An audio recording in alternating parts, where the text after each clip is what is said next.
হঠাৎ বিনয় হৃৎপিণ্ড লাফাইয়া উঠিল। এই কলা লাগবে কলা এবং তাহার এই কলা লাগবে কলা এই এই এই কলা লাগবে কলা।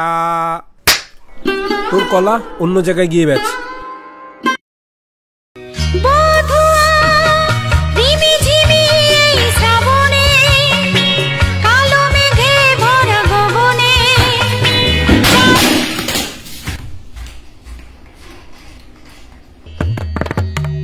হঠাৎ বিনয়ের হৃৎপিণ্ড লাফাইয়া উঠিল এবং তাহার বিবর্ণ মুখ বিবর্ণ হইয়া গেল। তোমার আওয়াজের জন্য কিন্তু আমার পড়াশোনার অসুবিধা হচ্ছে, আর একবার যদি আওয়াজ শুনেছি তোমার এই কড়াই তুলে নিয়ে চলে যাব। এখন গামলা নিয়ে যাচ্ছি।